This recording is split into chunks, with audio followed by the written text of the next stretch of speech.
Om Bhurbhuvah Swaha Tatsavituru Varenyam Bhargo Devasya Dhimahi Dhiyo Yona Prachodaya.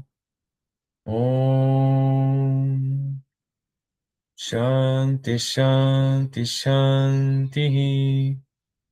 Om Shri Saram.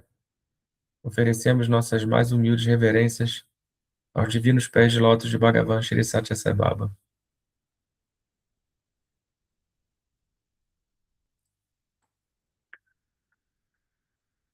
Então vamos continuar de onde a gente parou da última vez? A Bhagavad Gita descreveu várias qualidades que um devoto deve possuir. É impossível esperar que um devoto possua todas essas qualidades.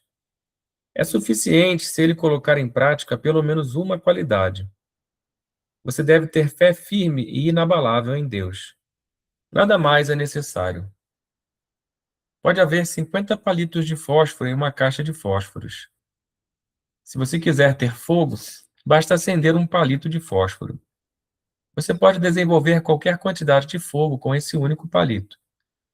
Da mesma forma, entre as várias qualidades esperadas de um devoto, é suficiente que você cultive uma qualidade e a coloque em prática. A qualidade mais importante a ser cultivada por um devoto é o amor. Amor é Deus, e Deus é amor. Viva no amor. Se você viver no amor, Deus cuidará de tudo. Se você cultiva a devoção, você é querido para mim. Bhaktiman mei priyo naraha, disse o Senhor. Devoção, bhakti, não significa simplesmente executar adoração, puja, rituais, vratas e cânticos, bhajans. Devoção, bhakti, não se limita a essas atividades. Vou reler. A Bhagavad Gita descreveu várias qualidades que um devoto deve possuir. É impossível esperar que um devoto possua todas essas qualidades. É suficiente se ele colocar em prática pelo menos uma qualidade. Você deve ter fé firme e inabalável em Deus. Nada mais é necessário. Pode haver 50 palitos de fósforo em uma caixa de fósforos. Se você quiser ter fogo, basta acender um palito de fósforo. Você pode desenvolver qualquer quantidade de fogo com esse único palito. Da mesma forma, entre as várias qualidades esperadas de um devoto, é suficiente que você cultive uma qualidade e a coloque em prática. A qualidade mais importante a ser cultivada por um devoto é o amor.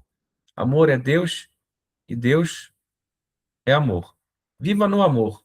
Se você viver no amor, Deus cuidará de tudo. Se você cultiva a devoção, você é querido para mim. Bhaktiman mei priyo naraha, disse o Senhor. Devoção, bhakti, não significa simplesmente executar adoração, puja, rituais, vratas e cânticos, bhajans. Devoção, bhakti, não se limita a essas atividades. Sairam.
Sairam. Que Sai Baba está fazendo referência, pelo que eu entendo, né, ao capítulo 12 da Bhagavad Gita, é, que é uma espécie, para mim, de clímax da Bhagavad Gita. E E ali Krishna menciona várias características do devoto, né? Equanimidade, né? E não perturba ninguém, nem é perturbado por ninguém, e outras. E aqui Sai Baba destaca, dentre essas características, o amor. Ele coloca como a mais importante a ser cultivada. Sairá.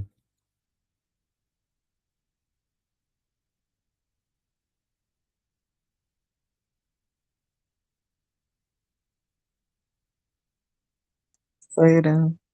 Eu lembrei daquela declaração que Sai Baba fala. Você não precisa beber toda a água do mar para saber que o mar é salgado. Basta uma gota, né? É, e quando ele cita a questão aí dos palitos de fósforo, você não precisa usar todos os palitos para gerar o fogo, basta um. E também basta o amor, né? O amor, ele representa tudo. Seria o valor mais importante, que engloba tudo. Sairã.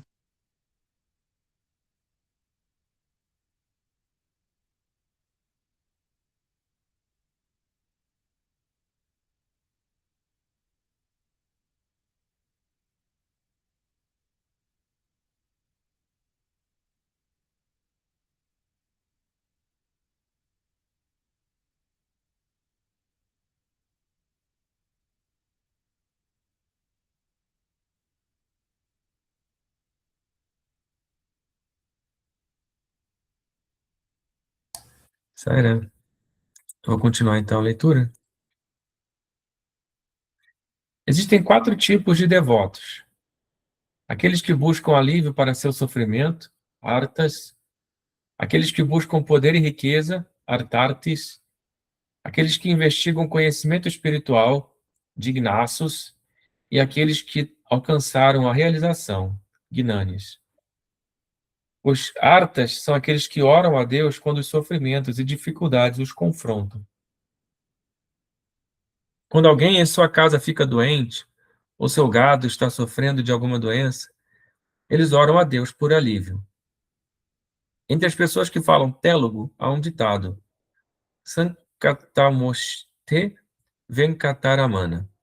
Isso significa que, quando estamos em dificuldades, oramos ao Senhor Venkataramana, a deidade que preside Tirupati.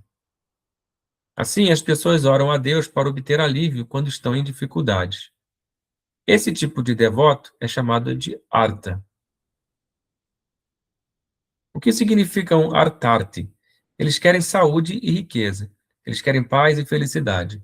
Eles querem uma casa. Eles querem terras e joias. Eles querem tudo isso. Essas pessoas oram por riqueza, poder e status. Mas, na realidade, caráter é riqueza, conhecimento é poder e boa conduta é status. Incapazes de compreender o significado interno dessas qualidades, eles correm atrás de objetos externos e riquezas. Essas pessoas são chamadas de artartes. Vou reler. Existem 4 tipos de devotos: aqueles que buscam alívio para seu sofrimento, artas; aqueles que buscam poder e riqueza, artartes; aqueles que investigam o conhecimento espiritual, dignassos; e aqueles que alcançaram a realização, gyanis. Os artas são aqueles que oram a Deus quando os sofrimentos e dificuldades os confrontam. Quando alguém em sua casa fica doente, ou seu gado está sofrendo de alguma doença, eles oram a Deus por alívio. Entre as pessoas que falam Telugu, há um ditado: Sankatamoste Venkataramana. Isso significa que, quando estamos em dificuldades, oramos ao Senhor Venkataramana, a deidade que preside Tirupati. Assim, as pessoas oram a Deus para obter alívio quando estão em dificuldades. Esse tipo de devoto é chamado de arta. O que significa um artarti? Eles querem saúde e riqueza. Eles querem paz e felicidade. Eles querem uma casa. Eles querem terras e joias. Eles querem tudo isso. Essas pessoas oram por riqueza, poder e status. Mas, na realidade, caráter é riqueza, conhecimento é poder e boa conduta é status. Incapazes de compreender o significado interno dessas qualidades, eles correm atrás de objetos externos e riquezas. Essas pessoas são chamadas de artartes. Sairá.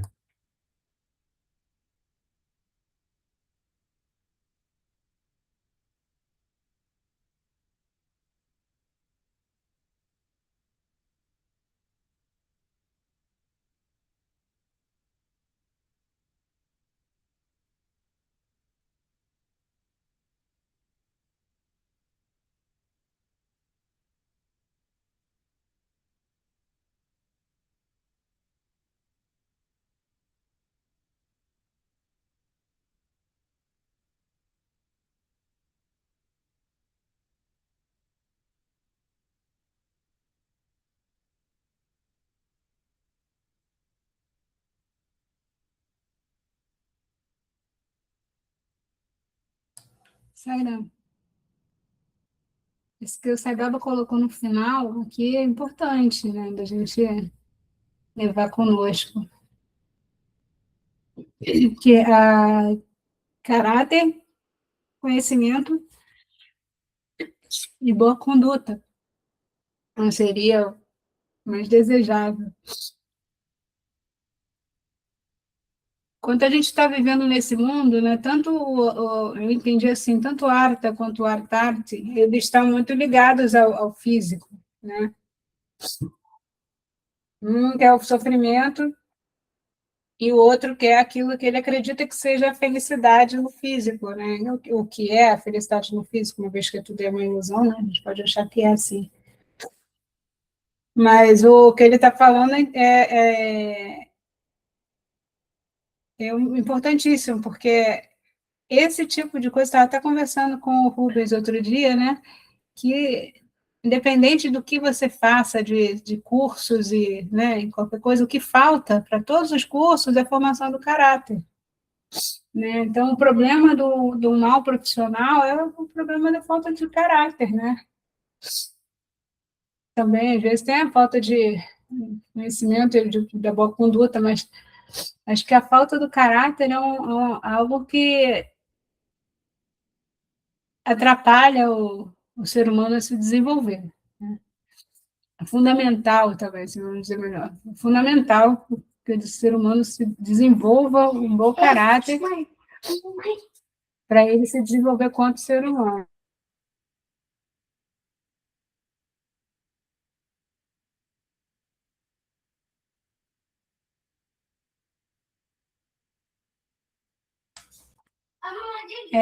Saira. Mas, enfim, de qualquer maneira, os dois, né, dá para perceber isso, que os dois estão ligados ao plano físico, bastante ligados, né? Um repelindo o sofrimento e o outro querendo atrair o que ele considera ser prosperidade. Não, sério.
Sairá. Acho que eu vou ler mais um pouco, então.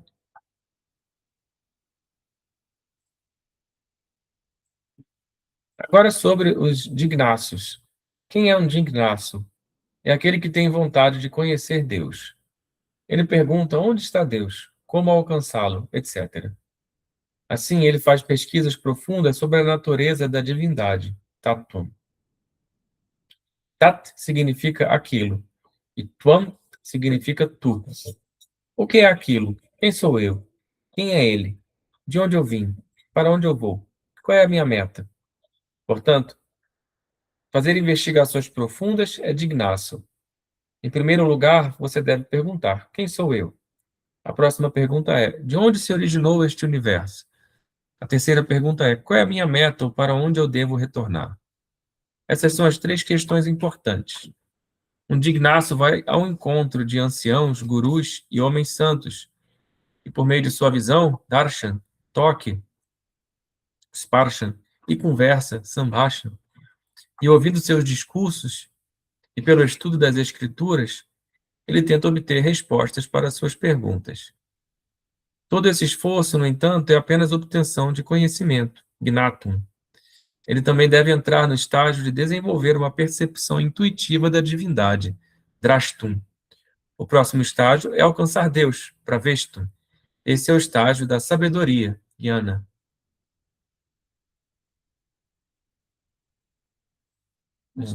Continua mais um pouquinho? O que é a sabedoria, Gnana? Conhecimento mundano? Não, não. Conhecimento mundano é o conhecimento sobre os objetos materiais. Qual é, então, a verdadeira sabedoria, Jnana? Realizar o princípio não dual é sabedoria, Jnana. Advaita Darshanam Jnana. Vou reler. Agora sobre os dignácios. Quem é um dignácio? É aquele que tem vontade de conhecer Deus. Ele pergunta onde está Deus, como alcançá-lo, etc. Assim, ele faz pesquisas profundas sobre a natureza da divindade, tatum. Tat significa aquilo, e tuam significa tu. O que é aquilo? Quem sou eu? Quem é ele? De onde eu vim? Para onde eu vou? Qual é a minha meta? Portanto, fazer investigações profundas é dignácio. Em primeiro lugar, você deve perguntar: quem sou eu? A próxima pergunta é: de onde se originou este universo? A terceira pergunta é: qual é a minha meta ou para onde eu devo retornar? Essas são as três questões importantes. Um dignácio vai ao encontro de anciãos, gurus e homens santos, e por meio de sua visão, darshan, toque, sparshan e conversa, sambhashan, e ouvindo seus discursos e pelo estudo das escrituras, ele tenta obter respostas para suas perguntas. Todo esse esforço, no entanto, é apenas obtenção de conhecimento, gnatum. Ele também deve entrar no estágio de desenvolver uma percepção intuitiva da divindade, drashtum. O próximo estágio é alcançar Deus, praveshtum. Esse é o estágio da sabedoria, gnana. O que é sabedoria, gnana? Conhecimento mundano? Não, não. Conhecimento mundano é o conhecimento sobre os objetos materiais. Qual é, então, a verdadeira sabedoria, gnana? Realizar o princípio não dual é sabedoria, gnana. Advaita darshanam gnana. Sairá.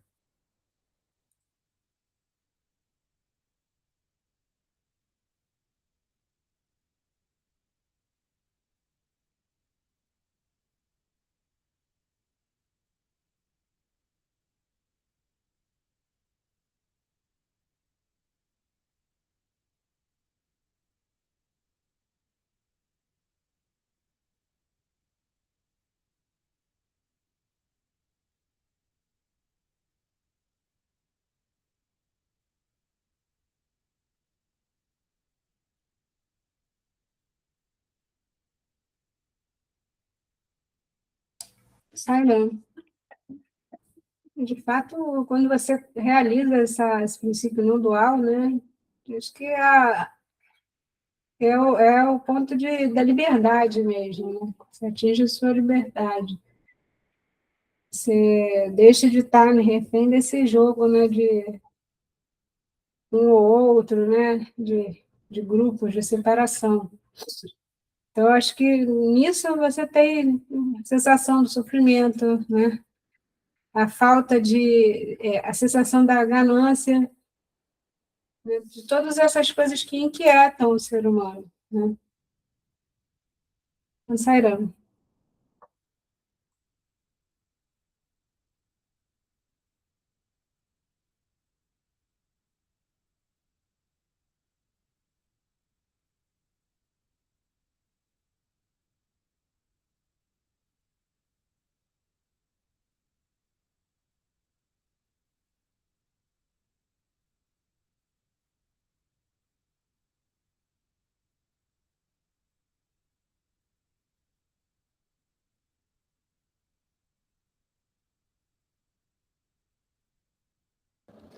Saira, eu achei interessante, conforme eu estava ouvindo as falas de Baba, né? Me veio à cabeça a questão da pluralidade das religiões, né? Porque cada um vai tentar procurar estudar dentro daquela linguagem que mais acessa o seu coração, a princípio, né? E é aquilo que vai conseguir aprender mais a sua curiosidade, vai dizer algo mais forte na sua intuição, no seu coração. Mas o mais importante é isso que é dito no texto, que é realizar Deus, né? Independente de qual a religiosidade a pessoa vai procurar, ou até às vezes nem vai a nenhuma religião, né? Faz uma conexão direta. É, no final das contas, conseguir se libertar, né? Da gente conseguir se libertar de todos os estudos e de todo o conhecimento e conseguir essa ligação direta, né? Essa compreensão de que nós somos deuses. Sairã.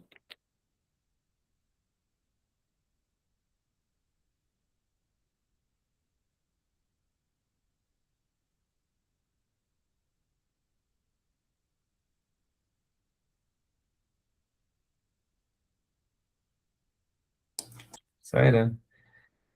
É o que a Ana acabou de falar, me remeteu a uma citação da Ananda Maimar.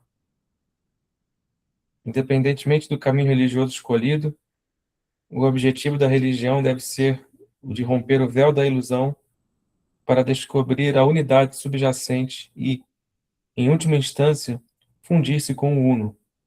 Este é o dever primordial, aliás, o único dever do homem. Ananda Maimar. Foi bem nessa linha, Saira.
Saira, eu acho que eu vou ler mais um pouco, então.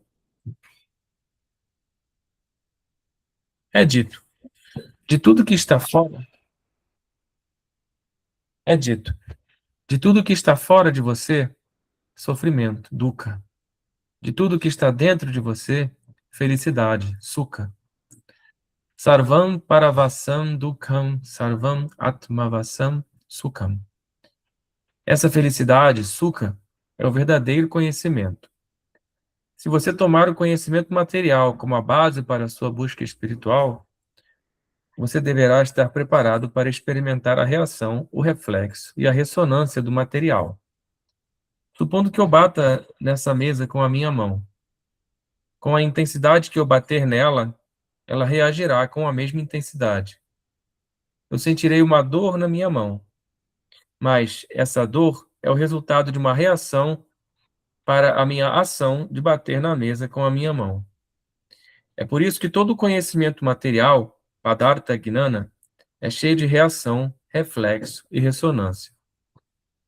Mas, no conhecimento sobre o mundo imaterial, Parartha Gnana, não há reação, reflexo ou ressonância. Esse é o verdadeiro conhecimento ou sabedoria. Ele é descrito como: existe somente uma verdade, Brahman, o uno sem um segundo. Ekam eva advityam brahma. Se apenas houver um segundo, você terá o desejo de alcançá-lo e obter felicidade dele. Assim, o conhecimento sobre essa verdade suprema, o uno sem um segundo, é chamado sabedoria, Gnana. Isso deve ser denominado não como conhecimento, mas como sabedoria. Você perderá totalmente sua identidade nessa verdade suprema. Você perderá toda a consciência externa. Você se fundirá nessa verdade que a tudo permeia. Essa é a bem-aventurança eterna, Saswatananda. Aquele que ensina essa sabedoria é a divindade. Vou reler.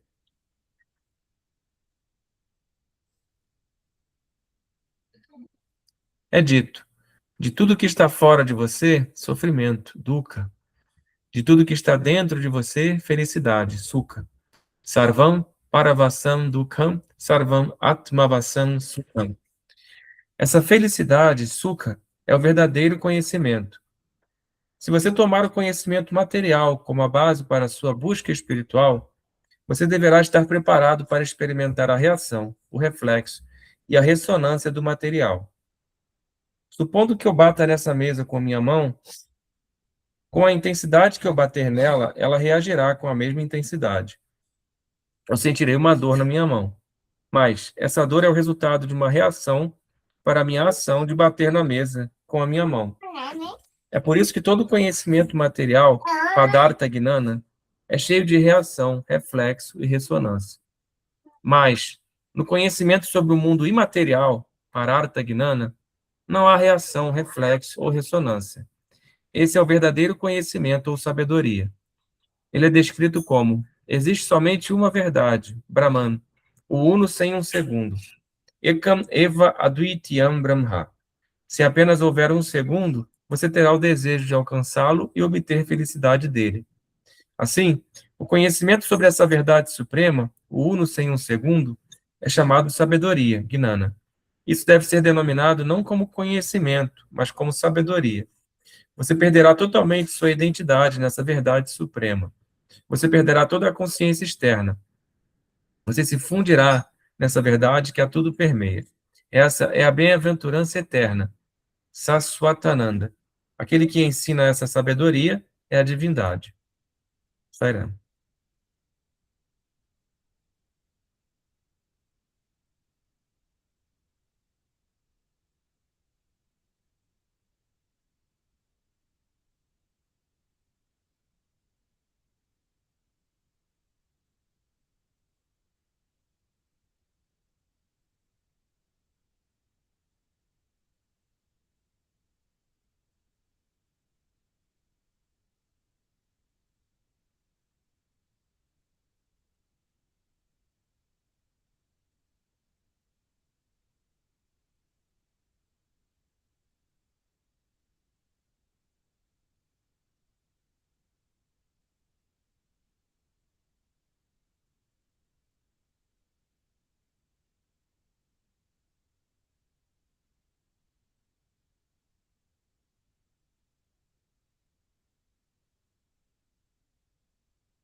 Sairam.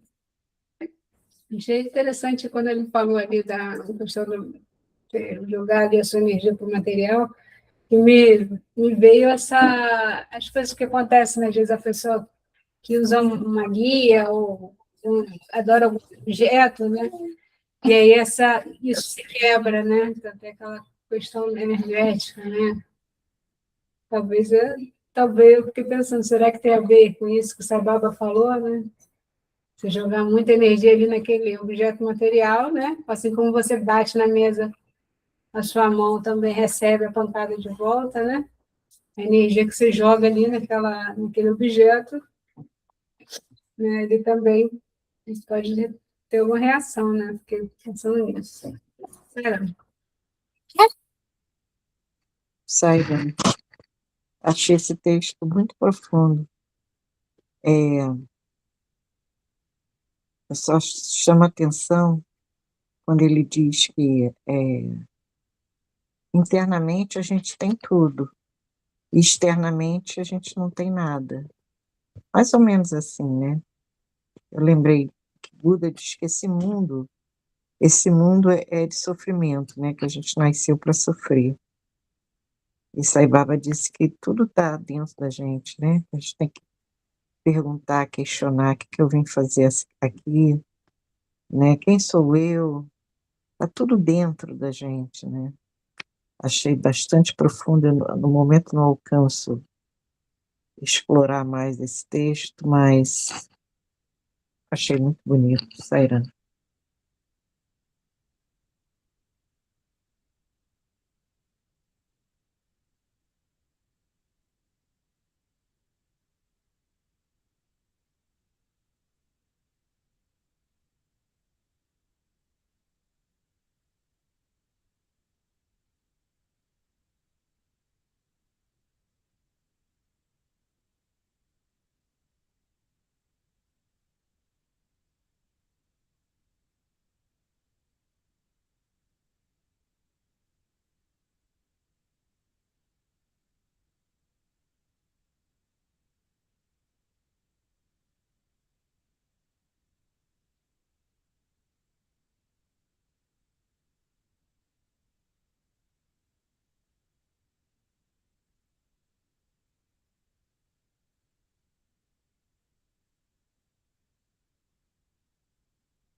Saira, vou continuar, então. Concluirei meu discurso citando um pequeno exemplo para os 4 tipos de devoção. Era uma vez um homem rico. Ele tinha 4 esposas. Ele foi para o exterior em uma viagem de negócios. Ele ficou ali por algum tempo. Antes de retornar, ele escreveu cartas para suas 4 esposas, informando de sua chegada e pedindo a elas que enviassem uma lista de coisas que elas queriam que ele trouxesse para elas. A quarta e mais jovem das esposas tinha muitos desejos. Ela queria que ele trouxesse alguns sares e joias da última moda. A segunda esposa escreveu a ele para trazer alguns medicamentos para a doença dela, que não estavam disponíveis na Índia. A terceira esposa era uma mulher com maior inclinação espiritual. Portanto, ela queria que ele trouxesse alguns livros de literatura espiritual e também fotos de alguns santos e personalidades espirituais. A primeira e mais velha das esposas simplesmente pediu que ele voltasse para casa em segurança, e ela ficaria satisfeita com isso.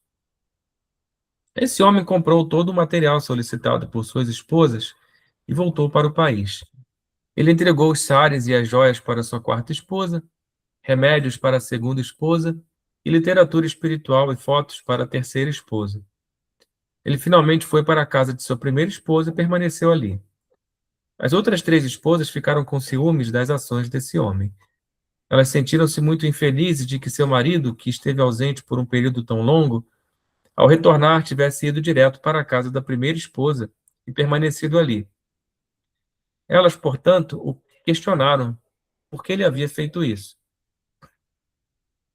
Ele então respondeu que ele havia dado os sares e joias para a quarta esposa, medicamentos para a segunda esposa e livros para a terceira esposa, conforme os seus desejos, e finalmente havia ido para casa da primeira esposa e permanecido ali, porque ela não havia pedido qualquer coisa, exceto seu retorno seguro. Ele também informou que concedera tudo o que cada uma havia desejado dele. Ishvara, o Senhor do Universo, é o Senhor de todas as riquezas. Ele é a pessoa mais rica. Ele está permeando todo o universo.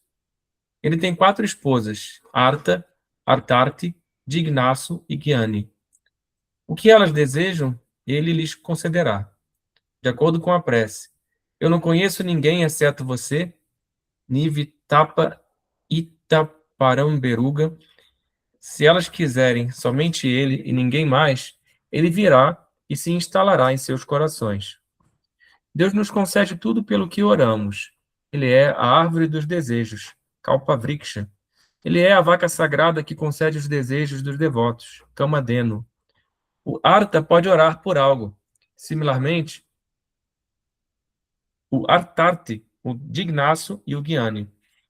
Deus concede os desejos de cada um desses devotos. Ele é o residente interno em cada ser vivo, Sarvantaryami. Ele permeia todas as coisas. O próprio universo é como uma grande árvore dos desejos, Kalpavriksha. Onde e o que quer que alguém deseje, ele concede. Mas, infelizmente, o homem é incapaz de reconhecer a verdade de que este universo é uma árvore dos desejos, Kalpavriksha. Vou reler. Concluirei meu discurso citando um pequeno exemplo para os 4 tipos de devoção. Era uma vez um homem rico. Ele tinha 4 esposas. Ele foi para o exterior em uma viagem de negócios. Ele ficou ali por algum tempo. Antes de retornar, ele escreveu cartas para suas 4 esposas, informando de sua chegada e pedindo a elas que enviassem uma lista de coisas que elas queriam que ele trouxesse para elas. A 4ª e mais jovem das esposas tinha muitos desejos. Ela queria que ele trouxesse alguns sares e joias da última moda. A 2ª esposa escreveu a ele para trazer alguns medicamentos para a doença dela, que não estavam disponíveis na Índia. A 3ª esposa era uma mulher com maior inclinação espiritual. Portanto, ela queria que ele trouxesse alguns livros de literatura espiritual e também fotos de alguns santos e personalidades espirituais. A 1ª e mais velha das esposas simplesmente pediu que ele voltasse para casa em segurança e ela ficaria satisfeita com isso. Esse homem comprou todo o material solicitado por suas esposas e voltou para o país. Ele entregou os sares e as joias para sua 4ª esposa, remédios para a 2ª esposa e literatura espiritual e fotos para a 3ª esposa. Ele finalmente foi para a casa da sua 1ª esposa e permaneceu ali.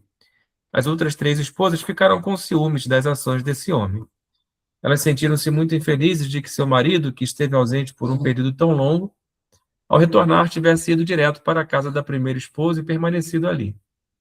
Elas, portanto, o questionaram por que ele havia feito isso. Ele então respondeu que ele havia dado os sares e joias para a 4ª esposa, medicamentos para a 2ª esposa e livros para a 3ª esposa, conforme os seus desejos. E finalmente havia ido para a casa da 1ª esposa e permanecido ali, porque ela não havia pedido qualquer coisa, exceto seu retorno seguro. Ele também informou que concedera tudo que cada uma havia desejado dele. Ishvara, o Senhor do Universo, é o Senhor de todas as riquezas. Ele é a pessoa mais rica. Ele está permeando todo o universo.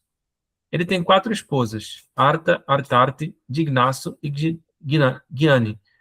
O que elas desejam, ele lhes concederá, de acordo com a prece. Eu não conheço ninguém exceto você, Nivitapa Itaparamberuga.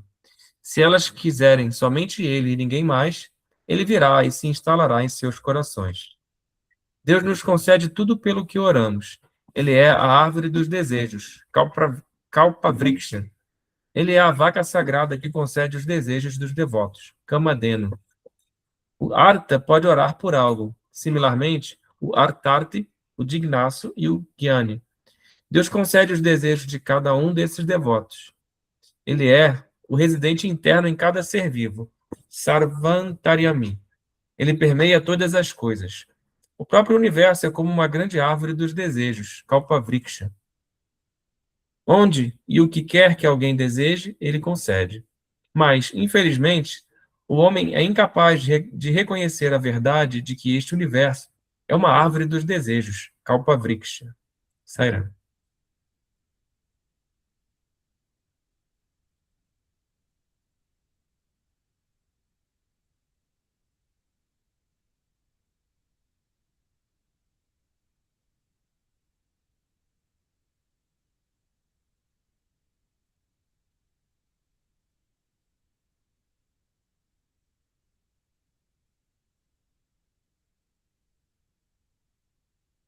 Sairã,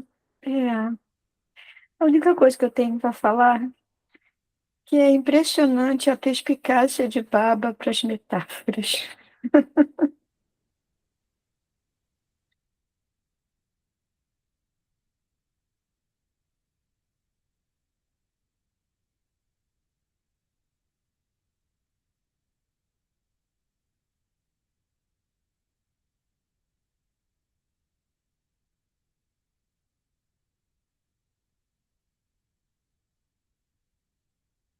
Sairã, chamar atenção sobre a ênfase que ele dá sobre o poder do divino.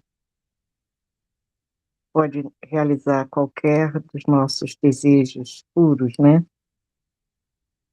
E que é a verdadeira fonte. E muitas vezes a nossa mente está no mundo, né? E está nas pessoas, no dinheiro. A gente coloca a nossa energia nas coisas materiais, quando na verdade Deus é o Todo-Poderoso e pode realizar qualquer desejo nosso. Sairã.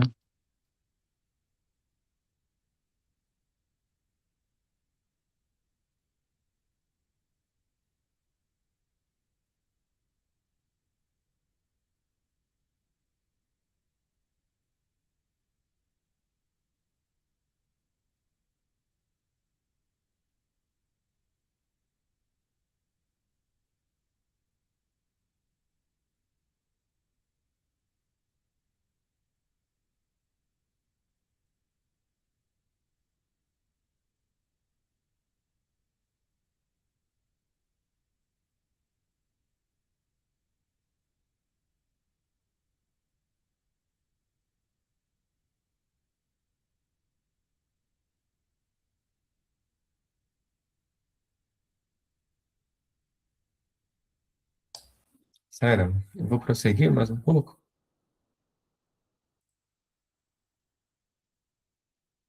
Era uma vez um viajante e, no seu caminho, descansava debaixo de uma árvore.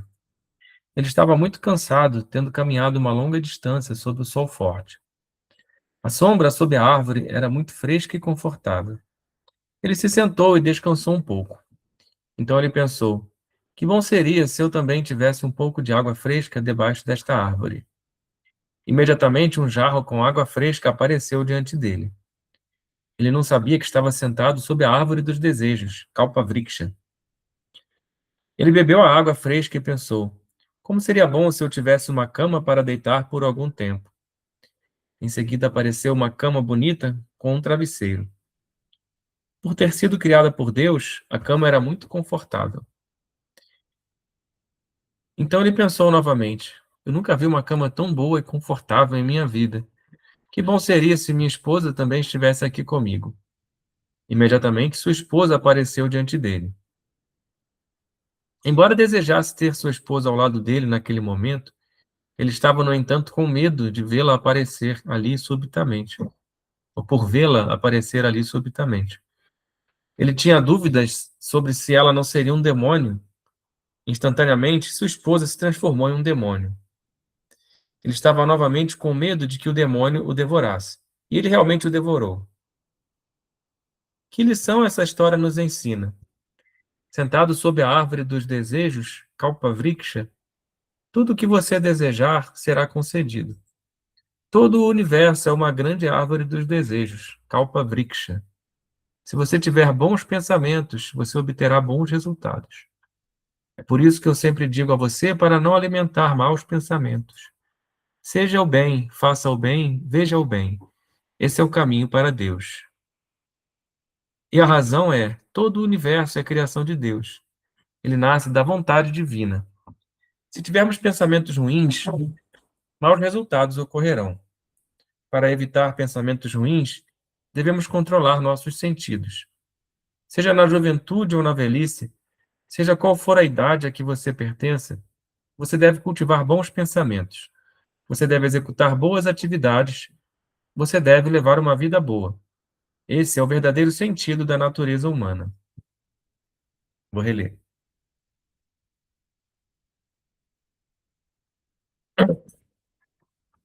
Era uma vez um viajante que, no seu caminho, descansava debaixo de uma árvore. Ele estava muito cansado, tendo caminhado uma longa distância sob o sol forte. A sombra sob a árvore era muito fresca e confortável. Ele se sentou e descansou um pouco. Então ele pensou: que bom seria se eu também tivesse um pouco de água fresca debaixo desta árvore.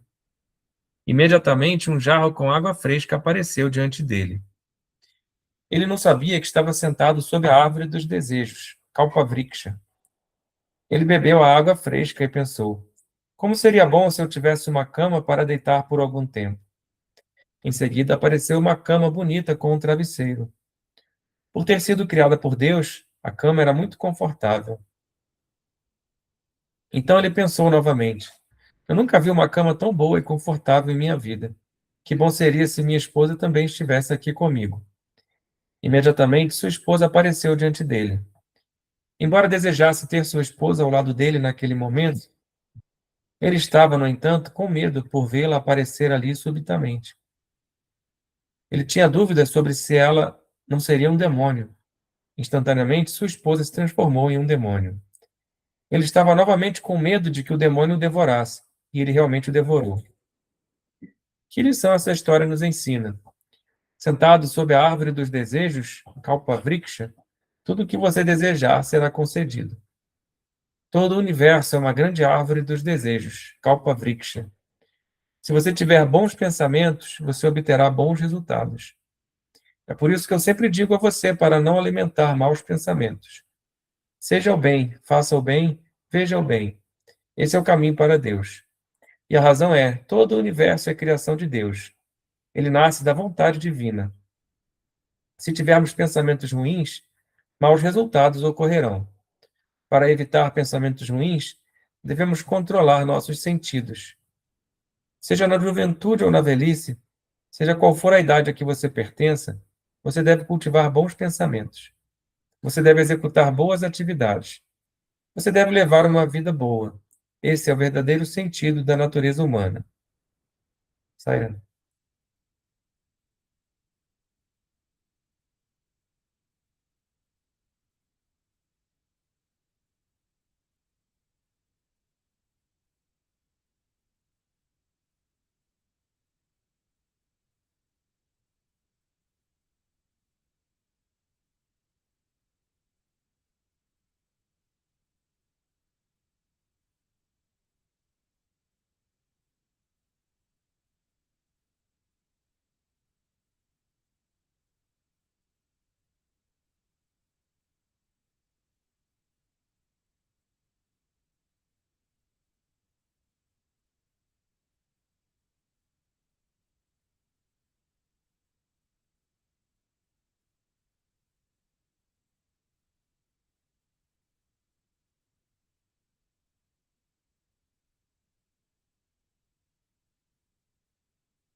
Sério.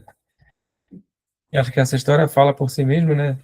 E complementa e enfatiza o que Samuel falou no parágrafo anterior. É que cada um tem aquilo que deseja ter, né?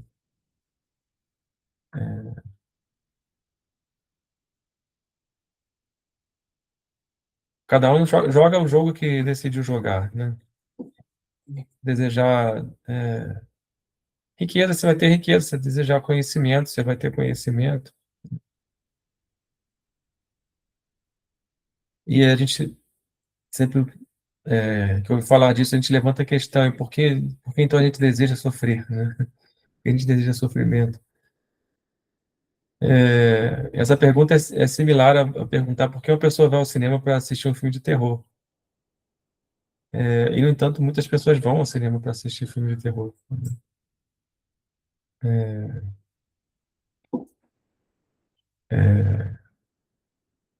Seja pelo motivo que for, né?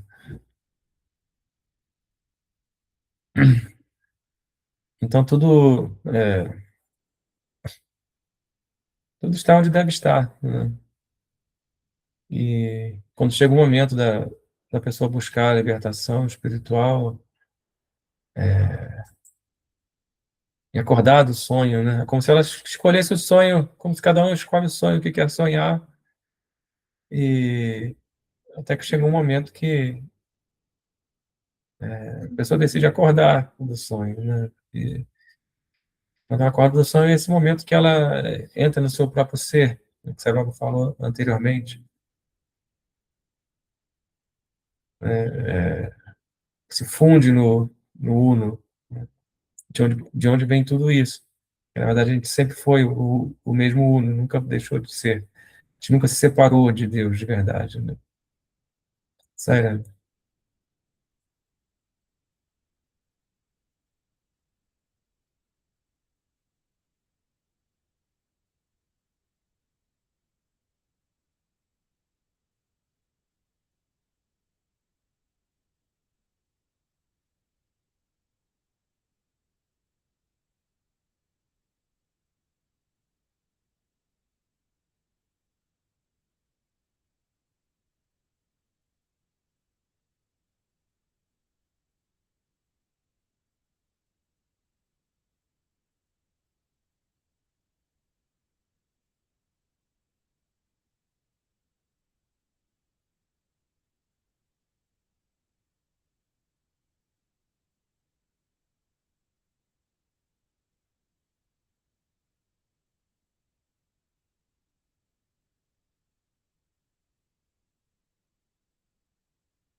Sério, acho que dá para ler mais um pouquinho. A palavra Nara, usada para se referir aos seres humanos, significa imperecível. Ra significa perecível e Na significa não. Portanto, Nara significa imperecível. O ser humano, Nara, é imperecível. Ele é filho da imortalidade, Amrita Putra. É por isso que as Upanishads se referiram aos homens como filhos da imortalidade. Shunvantu Vishwe Amrutasya Putraha. Elas colocaram grande ênfase no fato de que eles eram filhos da imortalidade, Amrita Putra, e não filhos da falsidade, Anrita Putra. Não somente isso, a palavra Manava, também usada para se referir aos seres humanos, é composta por 3 sílabas, Ma, Na e Va. Ma significa ignorância, Na significa sem isso, e Va significa aquele que se conduz. Portanto, aquele que se conduz sem ignorância é o ser humano, Manava. Contrariamente a essa definição, todos os seres humanos hoje em dia estão se conduzindo com ignorância, Agyana. Seu comportamento sugere uma ignorância do verdadeiro significado da palavra Manava, usada para se referir aos seres humanos. Portanto, Você deve primeiro sair dessa ignorância. A morte é mais doce do que a cegueira da ignorância, é dito. Se você deseja se manter longe da ignorância, agnana, você deve ter sabedoria, gnana. Para que as trevas sejam expulsas, deve haver luz. Para que a sabedoria surja em você, você deve ter a graça de Deus. Somente então a escuridão da ignorância será expulsa. Tyagaraja cantou em uma de suas canções devocionais, Kirtanas. Ó Rama, se apenas a sua graça, Anugraha, estiver comigo, o que esses planetas, grahas, podem fazer? A vida humana não foi feita para lutar contra o desejo, kama, a raiva, krodha, a cobiça, lobha, a ilusão, moha, o orgulho, mada, e a inveja, matsarya. Ela tem como meta se esforçar pela graça de Deus. Portanto, devemos nos empenhar por essa graça e tornar a nossa vida significativa. Nesse esforço, devemos estabelecer um exemplo para os outros. É dito: permaneça sempre na contemplação de Deus. Satatam Deiva Chintanam. Sempre, em todos os momentos e em todos os lugares, mantenha-se engajado na contemplação do Senhor. Sarvada Sarvakaleshu Sarvatra Hari Chintanam.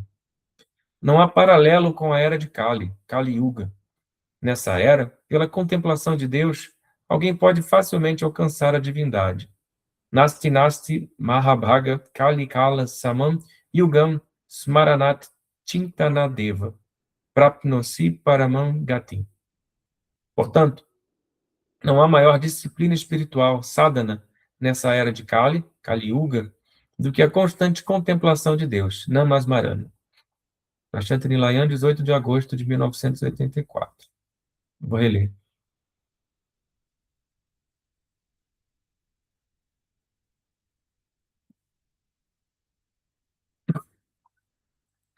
A palavra Nara, usada para se referir aos seres humanos, significa imperecível. Ra significa perecível e Na significa não. Portanto, Nara significa imperecível. O ser humano, Nara, é imperecível. Ele é filho da imortalidade, Amrita Putra. É por isso que as Upanishads se referiram aos homens como filhos da imortalidade. Shrunvantu Vishwe Amrutasya Putraha. Elas colocaram grande ênfase no fato de que eles eram filhos da imortalidade, Amrita Putra, e não filhos da falsidade, Andrita Putra.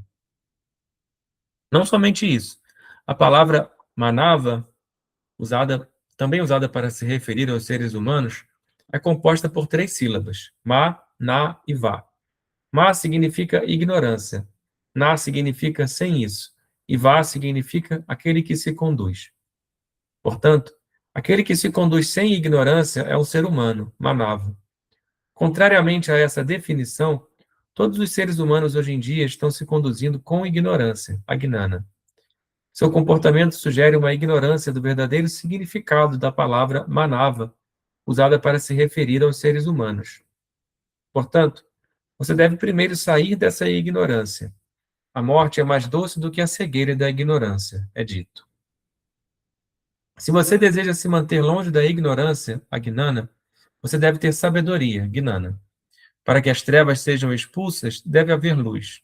Para que a sabedoria surja em você, você deve ter a graça de Deus. Somente então a escuridão da ignorância será expulsa. Tyagaraja cantou em uma de suas canções devocionais, Kirtanas. Ó Rama, se apenas a sua graça, Anugraha, estiver comigo, o que esses planetas, grahas, poderão fazer? A vida humana não foi feita para lutar contra o desejo, kama, a raiva, krodha, a cobiça, lobha, a ilusão, moha, o orgulho, mada, e a inveja, matsarya. Ela tem como meta se esforçar pela graça de Deus. Portanto, devemos nos empenhar por essa graça e tornar a nossa vida significativa. Nesse esforço, devemos estabelecer um exemplo para os outros. É dito: permaneça sempre na contemplação de Deus. Satatam Deiva Chintanam. Sempre, em todos os momentos e em todos os lugares, mantenha-se engajado na contemplação do Senhor. Sarvada Sarvakaleshu Sarvatra Hari Chintanam. Não há paralelo com a era de Kali, Kali Yuga. Nessa era, pela contemplação de Deus, alguém pode facilmente alcançar a divindade. Nasti Nasti Mahabhaga Kali Kala Saman Yugam Smaranat Chintanadeva Prapnosi Paramangati. Portanto, não há maior disciplina espiritual, sadhana, nessa era de Kali, Kali Yuga, do que a constante contemplação de Deus, Namasmarana. Saira.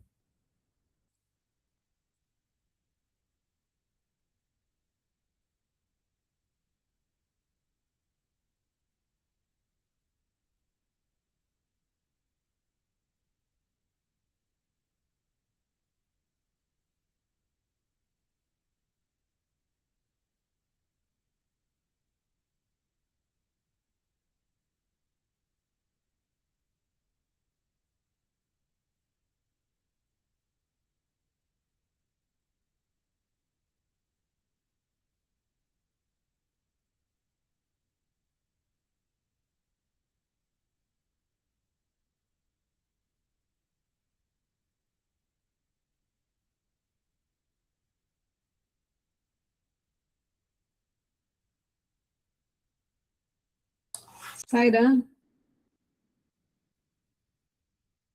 essa parte que o Sai Baba fala ali, que a vida humana, o ser humano foi feito para lutar contra as coisas, né? Achei interessante, né, da gente refletir.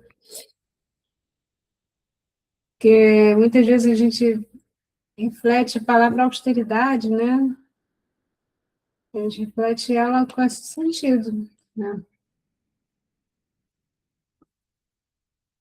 Então, não é fazendo isso para alcançar a graça, né? Mas a gente tem que alcançar a graça, não fazer essas coisas. Como se a gente estivesse se perdendo, né? O propósito nisso. Tem um trecho que a gente leu, não sei se eu vou saber reproduzir bem aqui, mas eu achei que tem a ver com isso, né?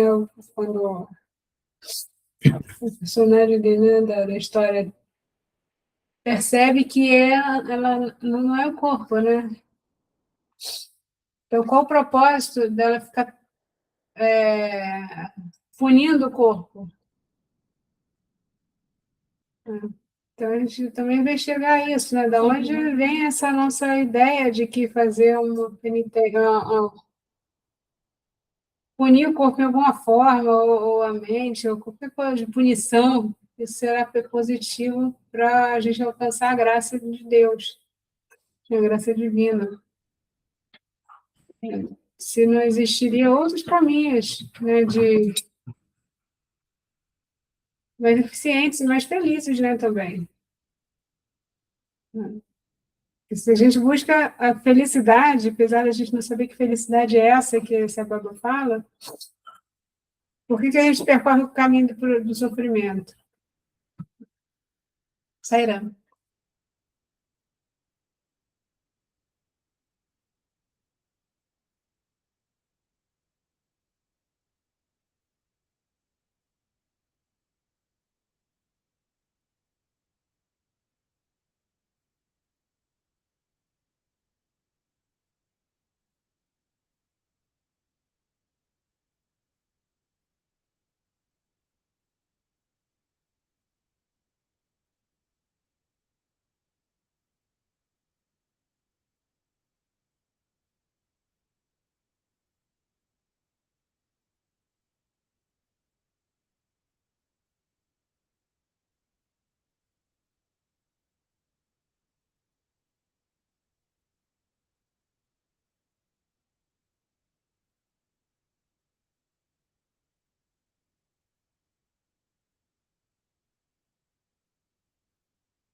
Sairã.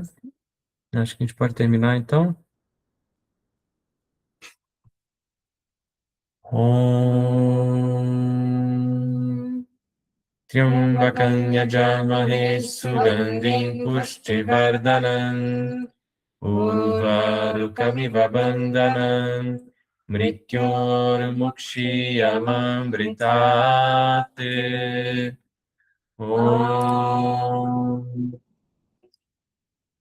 Shanti Shanti Shanti.